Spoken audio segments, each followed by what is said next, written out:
అందరికీ నమస్తే. సీఎం రేవంత్ రెడ్డి గారు సైలెంట్ కాదు, బ్లాస్ట్ అయిపోయిండు. మొన్న ఢిల్లీ పోయినప్పటి నుంచి, ఢిల్లీ పోయి వచ్చి 7th రోజు కదా, 7th రోజు ఢిల్లీ జంతర్ మంతర్ దగ్గర పీసీలకు 42% రిజర్వేషన్ గురించి ధర్నా చేసిండ్రు.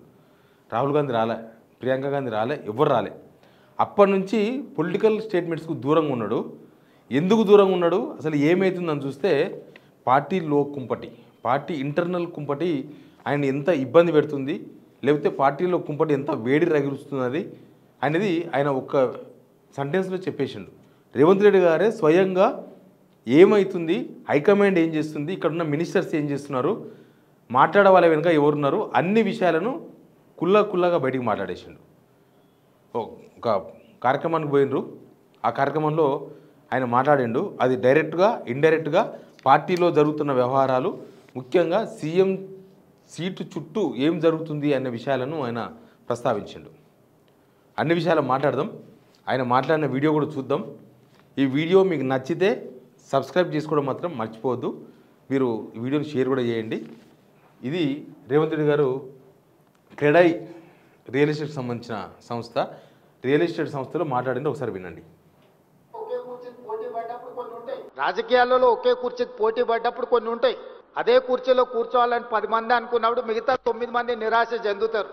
అది కుటుంబానికి సంబంధించింది కావచ్చు, కులానికి సంబంధించింది కావచ్చు, ప్రాంతానికి సంబంధించింది కావచ్చు, వ్యక్తులకు సంబంధించింది కావచ్చు, ఉంటాయి ఇవన్నీ. కానీ మీరు వాళ్ళు సృష్టించే అపోహలకి లోనయ్యి మీరు వాటిని వేగంగా వ్యాపింపజేయడానికి ప్రయత్నం చేస్తే అది అంతిమంగా మీ అందరికీ, మనందరికీ, తెలంగాణ రాష్ట్రానికి, దేశ సంపద కూడా నష్టాన్ని చేకూరుస్తుంది. ఏమన్నారు సీఎం రేవంత్ రెడ్డి గారు? రాజకీయాలలో ఒకే కుర్చీ కావాలని అందరికి ఉంటుంది, బట్ అది దక్కనప్పుడు అసంతృప్తి కూడా ఉంటుంది. కానీ మీరు అట్లా ఓపెన్గా మాట్లాడితే నష్టం జరుగుతుంది. ఆయన దేశానికి, రాష్ట్రానికి, పార్టీకి అన్నాడు, కానీ మీకు అందరికీ నష్టం జరుగుతుంది. నేను ముఖ్యమంత్రి సీట్లో కూర్చున్నా, మీరు పని చేసుకోండి. అంతేగాని అనవసరంగా చికాకు కలిగించే విషయాలు, సీట్లు గుంజే విషయాలు, లేకపోతే ఇంకెవరిని పెట్టి మాట్లాడించే విషయాలు, రాజగోపాల్ రెడ్డిని మాట్లాడిస్తున్నారు వీళ్ళందరూ కలిసి అనేది హైకమాండ్. నేను ముందే చెప్తున్నాను మీకు, హైకమాండ్ రాజగోపాల్ వెనుక ఉంది అనేది కాంగ్రెస్లో డీప్గా ఉన్న వాళ్ళకి అర్థమవుతుంది. అది ఇప్పుడు రేవంత్ రెడ్డి గారు మాట్లాడిన తర్వాత అదే అర్థమవుతుంది. రాజగోపాల్ రెడ్డి మాటల వెనుక పార్టీ సీనియర్లు, హైకమాండ్ మొత్తం ఉన్నారు. మీరు మాట్లాడితే, మీరు ఇట్లే వాళ్ళు మాట్లాడిస్తున్నారనో వీళ్ళు మాట్లాడిస్తున్నారనో వాళ్ళు చెప్పిరని మీరు మాట్లాడితే ఇది దేశానికి నష్టం, రాష్ట్రానికి నష్టం అని చెప్తున్నాడు. రాష్ట్రానికి అంటే కాంగ్రెస్ పార్టీకి, రాష్ట్రంలో ప్రభుత్వానికి, దేశంలో అంటే దేశంలో ఉన్న కాంగ్రెస్ కూడా నష్టమే ఇట్లా మాట్లాడితే. మీరు ఎవరినో పెట్టి నా కింద పుల్లలు పెట్టి లేదా మంట పెట్టి నన్ను ఏద్దామనుకుంటే మీకే సమస్య అని చెప్తుండ్రు రేవంత్ రెడ్డి గారు. ఆయన ఇన్ని రోజులు సైలెంట్గా ఉన్నాడు. యాక్చువల్గా ఎప్పుడైనా కూడా తెలుసు కదా మీకు, గుడికి పోయినా, బడికి పోయినా, ఈడికి పోయినా, ఆడికి పోయినా అసలు కేటీఆర్ను, కేసీఆర్ను, హరీష్ రావును, వాళ్ళని లేకపోతే కిషన్ రెడ్డిని చీల్చి చెండాడతాడు. కానీ ఈ వారం 10 రోజులకి వెళ్ళి సైలెంట్గా ఉన్నాడు. ఢిల్లీ నుంచి 7వ తారీఖు నాడు ధర్నా చేసిండ్రు, ప్రెస్ మీట్ పెట్టిండ్రు, కథం. ఇక మళ్ళీ ఇప్పటిదాకా ఎక్కడ చిన్న చిన్న సభలు కూడా పార్టిసిపేట్ చేయలే, ఎక్కడ పోయి మాట్లాడలే. ఆయన మామూలుగానే ఏదో ఒకటి క్రియేట్ చేసుకొని మాట్లాడుతూ ఉంటారు, కానీ ఎక్కడ పోలేదు, ఎక్కడ మాట్లాడలేదు. 7వ తారీఖు నుంచి ఇప్పటిదాకా మాట్లాడలే. ఇప్పుడు పార్టీలో ఇంటర్నల్ విషయాలు చాలా రేవంత్ రెడ్డికి డేంజర్గా కనిపిస్తున్నాయి. నేను నిన్న మొన్న చెప్పిన వీడియోలు చూడండి ఒకసారి. మీకు కర్ణాటక నుంచి హైకమాండ్ ఇంటెలిజెన్స్ వాళ్ళని పెట్టి రేవంత్ రెడ్డి బ్రదర్స్, రేవంత్ రెడ్డి చుట్టూ ఉండేవాళ్ళు, వాళ్ళు ఏం చేస్తున్నారు తెలుసుకునే ప్రయత్నాలు చేస్తున్నారు. ఇక్కడ ఎమ్మెల్యేలు ఏం చేస్తున్నారు, మినిస్టర్లు ఏం చేస్తున్నారు, వాళ్ళు ఏం చేస్తున్నారు తెలుసుకునే ప్రయత్నాలు చేస్తున్నారు. ఓ పక్క మీనాక్షి నటరాజన్ పాదయాత్రకు అనుమతించి ఆమెను పాదయాత్ర చేపిస్తున్నారు రేవంత్ రెడ్డితో సంబంధం లేకుండా.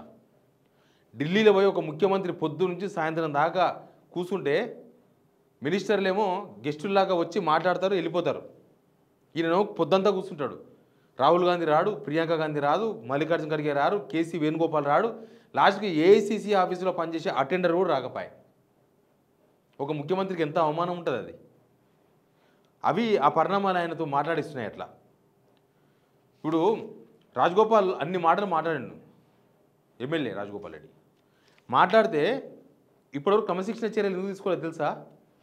క్రమశిక్షణ సంఘం చైర్మన్ మల్లురావు ఏమన్నాడు తెలుసా? మొన్న వరంగల్ కోసం కూర్చున్నారు మీటింగ్, బయటకు వచ్చినాక మీడియా వాళ్ళు అడిగినారు, Warangal meeting okay, Rajagopal Reddy against మాట్లాడుతున్నారు కదా, దాని గురించి చర్చ జరిగిందా అంటే, అబే లేదు లేదు లేదు లేదు దాని గురించి చర్చ జరగలేదు, అసలు దాని గురించి మేమేం మాట్లాడుకోలే అన్నాడు. ఎందుకు తెలుసా? రాజగోపాల్తో హైకమాండే మాట్లాడిస్తుంది. యాక్షన్ రేవంత్ రెడ్డి స్టార్ట్ అయింది అని కాంగ్రెస్ పార్టీలో జోరుగా చర్చ జరుగుతుంది. ఇప్పుడు రేవంత్ రెడ్డి గారి మాటలు కూడా అవే. మీరు ఎవరితోనో మాట్లాడిస్తే దానికి అర్థం అదే కదా. రాజకీయాలు ఒక కుర్చీలో కూర్చొని చాలామంది పోటీ పడతారు. వాళ్ళు సృష్టించే అపోహలు మీరు వేగంగా వ్యాపింపజేస్తే దేశానికి రాష్ట్రానికి నష్టం. వాళ్ళు సృష్టించే అపోహలు, వాళ్ళు ఎవరు? వాళ్ళు ఢిల్లీ వాళ్ళు సృష్టించే అపోహలు డైరెక్ట్ ఇప్పటిదాకా రేవంత్ రెడ్డి చుట్టూ జరిగింది వ్యవహారం అంతా. రేవంత్ రెడ్డి గారు మాటలు విన్న తర్వాత డైరెక్ట్ రేవంత్ రెడ్డినే కొడుతుంది హైకమాండ్.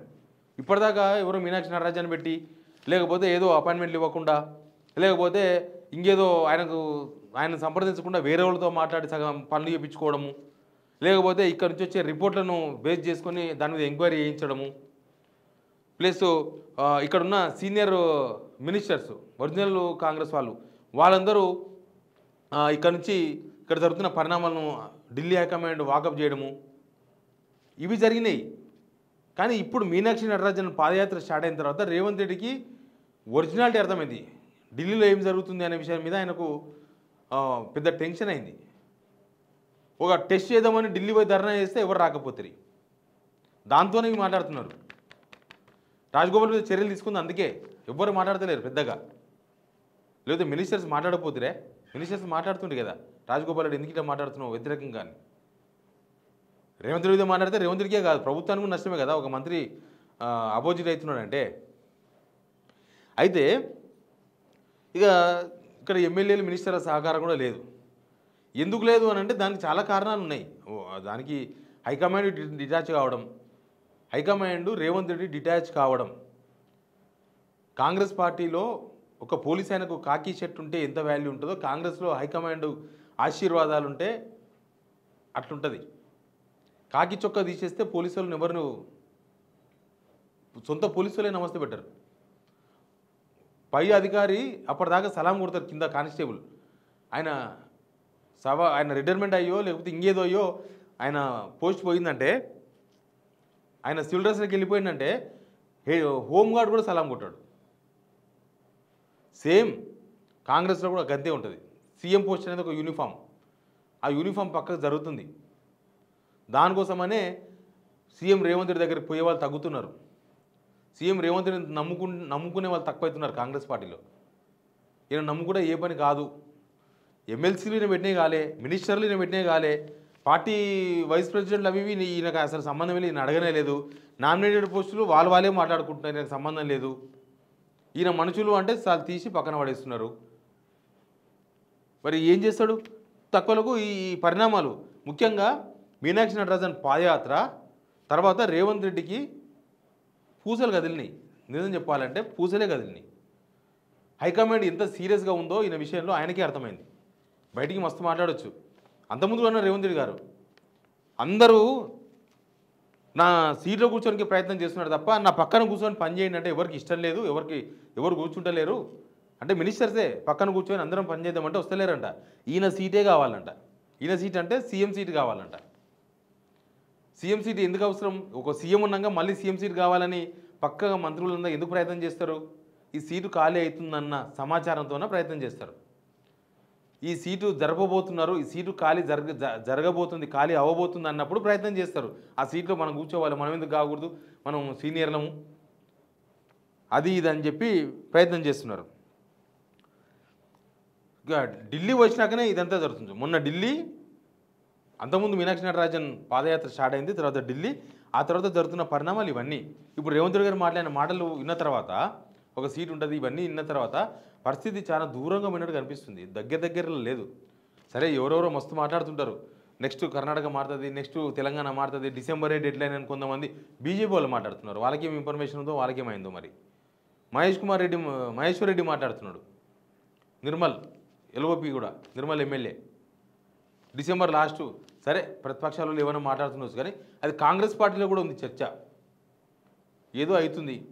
మొన్న ఢిల్లీ పోయించిన మినిస్టర్సు, ఢిల్లీ పోయించిన ఎమ్మెల్యేలు వాళ్ళు రెగ్యులర్గా పోరు కదా. ఎమ్మెల్యేలు అయితే రేవంత్ రెడ్డి గారు ఏమో రెగ్యులర్గా పోరు, రేవంత్ రెడ్డి ఏమో మినిస్టర్స్ అందరూ కూడా రెగ్యులర్గా పోరు. ఉత్తగా వినడమే తప్ప ఏం జరుగుతుందో తెలియదు. ఢిల్లీ పోయి అక్కడ పరిణామాలు చూసిన తర్వాత హైకమాండ్ ఈయన విషయంలో ఎట్లా ఉందో, ఈయన మీద హైకమాండ్ మనసు ఏందో తెలుసుకున్న తర్వాత ఇది బాగా గట్టిపడుతుంది నినాదం. ఏమవుతుంది? రేవంత్ రెడ్డి ఒకప్పుడున్నంత బలంగా ఇప్పుడు కాంగ్రెస్లో లేడు.